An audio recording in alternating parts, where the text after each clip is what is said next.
Hi there. This is Chris from Henry's Avalanche Talk, and I'm sitting in the UK, but we have with us, more importantly, Henry. Hi, everybody. Good evening and welcome. And we're going to talk today about spring snow and spring conditions. And the plan is we're going to kick off with a short video that Henry's made to highlight some issues, and then Henry's going to talk us through a few photographs, and we can take questions as we go through the thing, as we go through the event. There's if you click on the Q&A tab, there's the opportunity to ask questions by typing them in, and we will see them. So Henry, before we start the video, is there anything you want to highlight and talk about quickly? Yes, well, what I put this video in is some video clips of having fun and being safe in spring skiing just from this past week. Sort of model ideal conditions to get the point across. Things are a little bit more complicated at this very moment, but coming up on Tuesday and Wednesday, we should go back to some conditions that are more like the ones that we see in this video. So yeah, I suggest maybe we start out with the video that I pre-recorded just a couple days ago, and I did that so that I could get all my thoughts together in one place, and then if there's any questions that you have, you can ask us afterwards. Great. Okay, so we're right into it. Here in this demonstration of spring skiing is how we can find good smooth spring snow skiing at the same time. And we're going to use the week of 12 April 2015 as an example. It's an example because there has been some issues with some avalanches that we just saw on a previous image. But to summarize, one of the most with spring skiing is to think of spring skiing off-piste as skiing smooth and soft snow. It's not the slushy spring skiing that people talk about, or the hard snow that happens in springtime. Springtime's awesome for off-piste skiing and skiing in general, if you follow the melt-freeze cycles, and that is all about following the sun around the mountain. So that's the first thing we're going to talk about, is understanding melt-freeze cycles. Because off-piste spring snow is one of the best things in the northern French Alps. We're also going to talk about the area mainly here is specific to the northern French Alps, but I think it has a lot of similarities to the rest of the Alps in general. Not only because of ski touring and things, but we have lift access to all slope orientations, east, south, west, and then north. So a lot of this the snow can be accessed from the lifts. And so melt-freeze cycles, let's start with that. Once new snow melts in the sun or the heat during the day and then freezes at night, that's one melt-freeze cycle. A few times in successions after snowfall, the top snow layer will then begin to form a crust that gets deeper and stronger after each melt allows for the free water to drip down and refreeze during the night.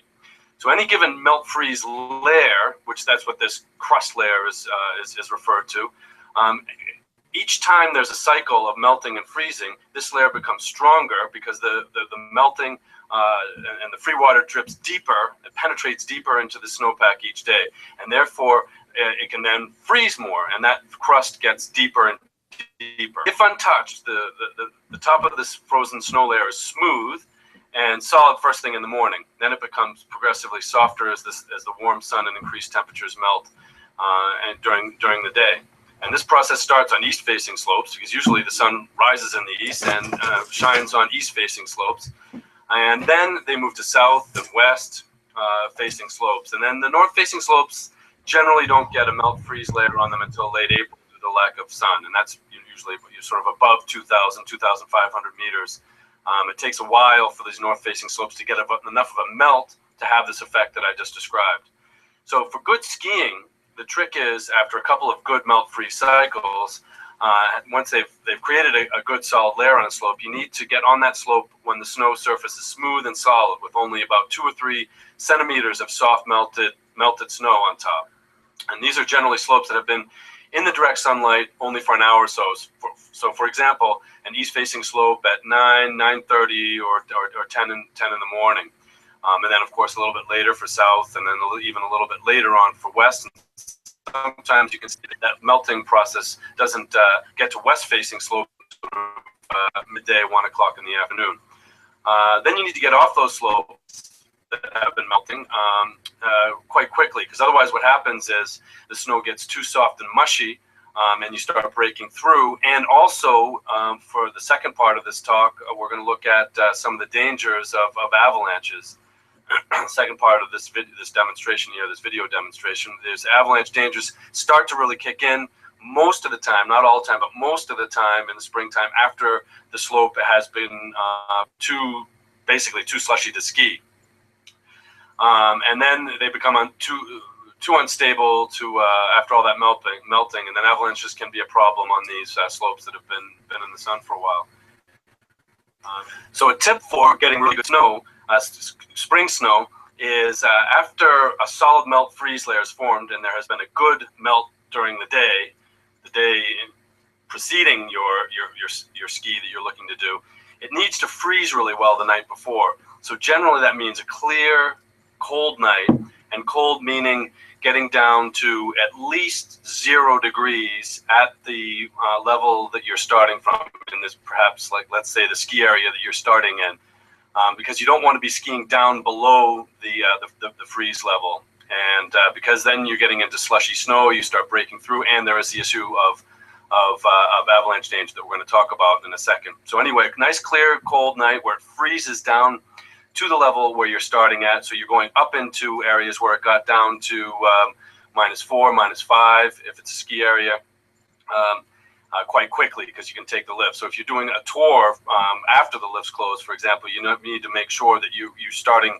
really, really early in the morning, and it's got very, very, very nice and cold the night before, or you start very early in the morning. Then what you do is you start first thing in the morning on the east-facing slopes, like, let's say, like 9 o'clock, 9:30 on east-facing slopes is probably as late as you want to get on them, perhaps even 10 o'clock if it's been a very, very good freeze. And then you move around to the south-facing slopes for mid-morning, and then finish with the west-facing slopes about midday, 1 o'clock.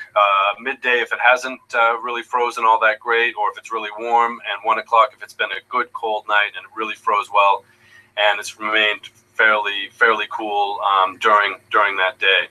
And if you do this right, you can have some awesome skiing like we've just seen in these videos. Aside from nights that aren't cool enough, because if it doesn't freeze at night, and let's say it's like +4 or 5 down at the level that you're starting at, then it's basically the spring skiing is a write-off, because you'll be breaking through, and it gets dangerous in terms of avalanches. So that's the constraint you're up against. The other constraint is human-made and man-made. It's the only thing that gets in the way of the spring skiing, other than that a lack of freeze at night, is the nasty ruts in the snow that people leave behind because they either ski spring snow, spring slopes, slopes that get a lot of sun, east, south, and west, for example, before the melt layer has formed, like too early, just right after a snowfall, and haven't let the snow go through those melt freeze cycles. But most of all, what's even worse is people ski slopes too late, and they sink in and they form ruts and things. I'm going to show you an example of this in a second, when it's too soft and mushy. So it's not that fun to ski to start with, but plus there's dangers involved. So first what we'll do is look at how these ruts that I've just discussed get in the way of actually just enjoying the skiing before we talk about the danger involved with that. So here we can see Jane getting some of that nice smooth skiing. That's actually, these first few turns here are the nicest you can get, because that's really untouched. On the lower left-hand side of the screen there, you can see there's a rut that someone left from a couple days before, where they skied in when it was too late to ski on that slope, and they probably would have fallen over there too. And right here, you can see Jane getting thrown around a little bit, just nudged a little bit there. That interferes with having a good, nice ski. And that rut would have been left the day before, or a couple days before, from people sinking in because they were skiing that slope too late when it was too slushy, and then it refreezes, and those ruts stay there. Basically, in the perfect scenario, once you ski, like, and you leave the tracks like up in the upper right-hand corner, that will melt during the rest of the day, and it'll be nice and smooth for the next day of skiing. So in fact, what this is, this type of spring snow skiing is a type of skiing that's renewable, and if you do it right, then you can have smooth. The reality of the situation, though, is there's lots of ruts. You got around. So if you don't do ski touring like we just saw right there, then you end up not getting some nice smooth snow, as we just showed you. The other problem, as I mentioned, is that if you ski on a slope too late, not only do you leave ruts behind and you're not skiing in very nice snow, but there's also an avalanche danger. Now, each one of these avalanches that I'm showing now that have occurred earlier in the week happened fairly late in the melt phase. So late in the melt phase for an east-facing slope is sort of at the end of the morning, about 11 o'clock, 12 o'clock. And right here, what we're looking at is an east-southeast facing slope called the Piste Hors, and we're zooming in on it a little bit. These are going right down to the ground right now because of that weak layer. Now, if you look above this one here, you'll see a slough of snow that came down, and that triggered this layer underneath, or that the bigger avalanche underneath that. And what's been reported in a lot of different places is that normally this at this time of year, after a good refreeze, we can expect wet snow slides on sunny slopes, where the slopes have been in the sun for quite a long time. But the avalanches that we've been seeing are happening quite quickly now, and that's partly due to the melting, but it's exacerbated, exaggerated, and made worse by that weak layer that we talked about earlier in the season. That persistent weak layer now is showing its face again as the bridge that has been formed to protect it of new snow above it is becoming less and less stable due to the melting process, and due to the snowpack kind of going from a cold winter snowpack to a spring snowpack. So a cold winter snowpack is purely cold snow that has not gone through any melting and freezing. A spring snowpack, and it is a same thing, but on the other extreme, it's gone through melting and freezing, and there's melting and wet snow all the way through the snowpack. But what's happening right now is we're transitioning from that winter cold snowpack into the spring snowpack, and as a result, the snow is going through, and that weak layer is coming back up to the surface, or coming back up to haunt us because of when that melting is going on and dripping through the snowpack and making that snow layer above it weaker again. And there is there's been a number of examples of this around in the last week or so, and above, like, sort of Bunval, which is near where I live in Val d'Isère, and in and around Val d'Isère, all these images we've just looked at. And they tend to be triggered by these, at the moment, natural, by a little bit of snow melting and sliding on the top, and then that extra weight pushing down and adding extra stress to the top of the snowpack. And then if that's enough stress, it breaks, it stresses out that weak layer, that persistent old weak layer that's starting to come back into play now, and then it goes down to the ground. Because, of course, the weak layer we're talking about is depth hoar frost, gobelets, the French call it, and it starts at the ground and works its way up in most cases. And in general, that's what the case is, because we had a thin snowpack and colder temperatures at the beginning of the season, and that's what formed the earlier snowpack at the beginning of the season. So very, very weak layer of snow. So all this stuff it's sitting on, the snow that's sitting on now is on a weak layer that was protected from the end of February through March, and the beginning of April was protected by successive layers of snow that packed down, and but now those successive layers of snow are no longer protecting it as they melt. And so from practical terms, something to watch out for is a night where it doesn't freeze very well, or where you're at, if the freezing level is several hundred meters above where you're starting your ski, that's a real dangerous sign. And I would definitely be very careful. In fact, would not go out on a tour or off-piste skiing in spring, looking for spring snow on slopes after these types of spring slopes, east, south, west and now starting to melt freeze on north faces. I would not do it if there's not a good freeze the night before. And when I talk about not a good freeze, again, what I mean by that is the freezing level above, several hundred meters above where you're starting your tour, or you're starting your skiing from, and that could mean sort of if it's 3 or 4 degrees in the morning when you get up in the morning at the level, the altitude that you're starting or planning to start your ski from.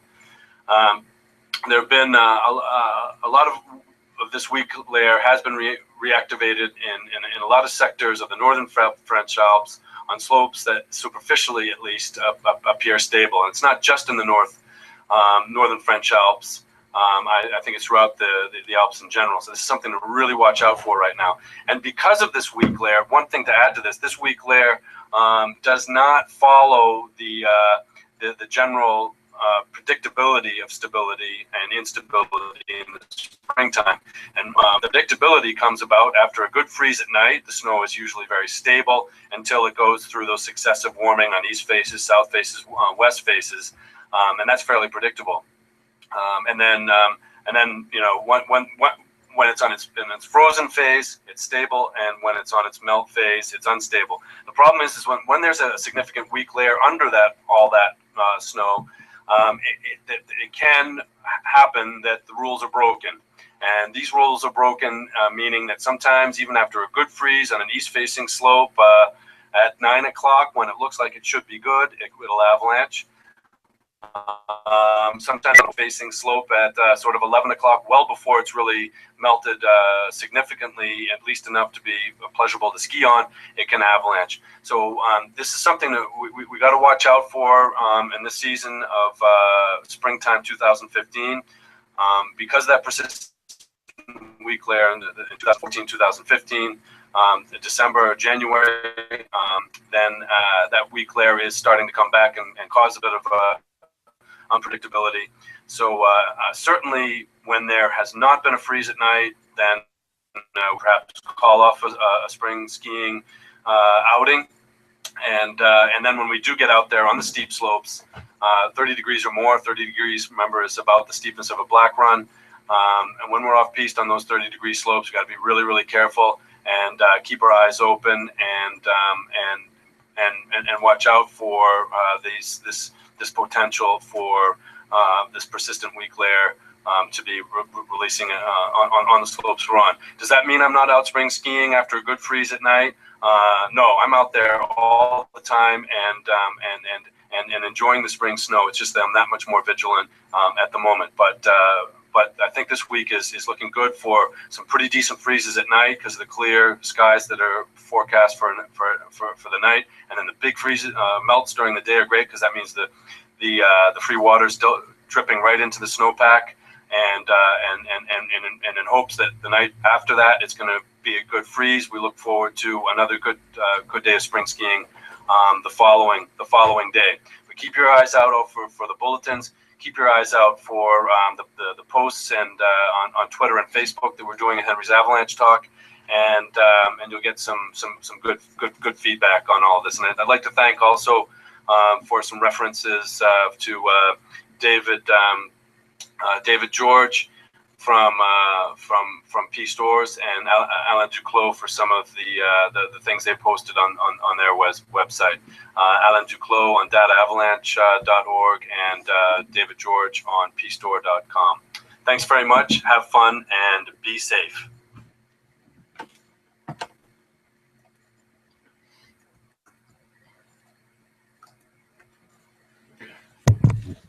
Thank you, Henry. So,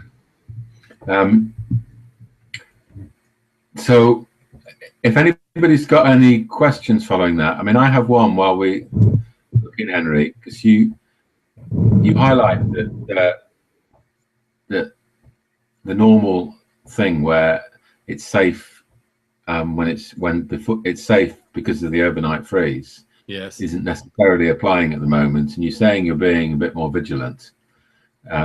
Is there anything specific that you're any specific kind of slopes that you're avoiding, or what clues are you looking for to make those judgments? Well, each time I get onto to a steep slope, I'm skiing it a little bit more like I would in the wintertime, and being a bit more cautious about if the slope avalanched, where it would take me, and so I'm looking out for the terrain traps and things like that when I get onto a steep slope. A bit like in the wintertime, and I'm not treating the spring skiing as I normally do, which is it's really really stable. We don't have that luxury this season, not as much as in the past, and so I'm just being that much more vigilant that and reminding myself that just because we got a really good freeze the night before, it doesn't mean that this slope couldn't potentially avalanche, like in these images that you're seeing right now on your screen. It's true that these came down more, well into the melt cycle, and so there weren't huge surprises, other than the fact that they came down earlier than you would expect. Like this one here, in what's called the Face de Charvet and Val d'Isère, came down in the late morning of, which is, southeast facing slope. You can usually get away with being, a little bit on the late side, maybe 10:30 or something, or 11. But that's when this actually came down a little bit after that. So I'm also skiing slopes a little bit earlier than I would have. So an east-facing slope, I'm getting right onto it at 9:30, and I'm talking about lift access off-piste skiing right now. And I would suggest that for touring as well. Definitely when you're touring, if it looks like it would be a push to get somewhere, and you'd be a little bit late on a slope. Again, once that slope's been on, in the late means on an east-facing slope, sort of 10:30 south, 10:30, or sort of 11 o'clock, and west-facing slopes midday. I'd avoid pushing the limits in terms of getting onto a slope after it's been in the sun for a while. Now, there were some comments also, Henry, about this picture from Data Avalanche and Piste Hors. Yes. And about what it showed. Do you want to just talk us a little bit about that? Well, yeah. I mean, this is what I mentioned, that this is these layers above the ground, because this went down pretty much to the ground. All those layers from sort of February until now were protecting the weak layer below it as a bridge, and with the warming, that slab layer has become weaker. It's become weaker, and the more it's warmed, it's become weaker and weaker. And due to that persistent critical weak layer underneath, it's avalanched. It's been that much more fragile. Does that make sense to those of you who've asked the question? So I'm reading this, Henry, as the spring is a bit more like January at the moment. I wouldn't go quite that far, because with the melting and freezing, after a good freeze, the snow is pretty solid. But I don't know. You're not far off. You're not not far off. I mean, I'm certainly more at ease on steeper slopes right now than I would be in January. Certainly this past January. This past January, with cold winter snow on top of a depth or weak layer, well, I just wasn't there. It was very, very rare that I was on a slope this winter that was in January, say, that hadn't been skied by maybe 20,000, 30,000 people, and through that skier compaction, it got compacted down quite a bit. But even then, I was very, very careful. So I mean, with the weak layer and winter snow, it's really very, very dangerous, as we've seen with all the accidents that have been reported throughout this winter. So springtime really does mitigate and strengthen and balance things off. But what we're seeing now is the fact that after a good melt, and you take that strength of those layers that we're looking at right now, take that strength away, and then yes, we are back into sort of January kind of conditions, maybe even worse because there's so much more weight on top of that weak layer. So perhaps the last thing, there aren't any other questions, Henry, so perhaps the last thing that we should just explain a little bit is it was so dangerous in January on steep slopes, and you're avoiding them. You talked about the end of the season now, where you're being a bit more cautious. Yeah, than I would be, on a normal on a year without a persistent weak layer. But in kind of late February, March, things seem to stabilize out a bit, and I guess that's something to do with this thing like you called the bridge. Yes. And perhaps it's probably just worth telling people a little bit about what that bridging is, because I think it's quite important to understand why there was a spell in the middle when you and your colleagues seemed to be quite happy to go onto steeper slopes. Yes, well, if you look at this layer, is probably about maybe 2 meters or more. It ended up protecting the weak layer, and what we mean by protecting the weak layers is well, the term we use often is bridging, and it forms a bridge, and it spreads our weight out over a much larger area, and a bit like if you're going over a bridge and there's sort of thin air underneath you, then the bridge protects you from falling into the void, and this 2 meters of snow basically protects the skier or skieur from falling, triggering and impacting that weaker layer before. The weak layer is not impacted by a person's weight or load above when you get 2 meters of snow, really packed down snow like this right here. And the point is now that this bridge, this shield, if you like, is becoming much weaker due to the melting, then we don't have the benefit of that shield anymore, or a lot less anyway. Okay.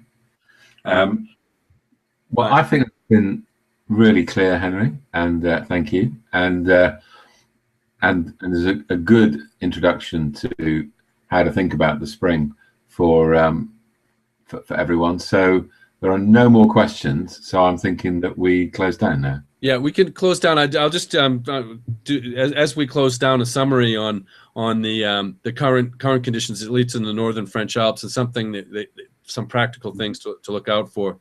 Right now, in the next couple nights, we have quite a few clouds, and clouds combined with not very much of a freeze is something to really watch out for, and that is happening tonight and tomorrow.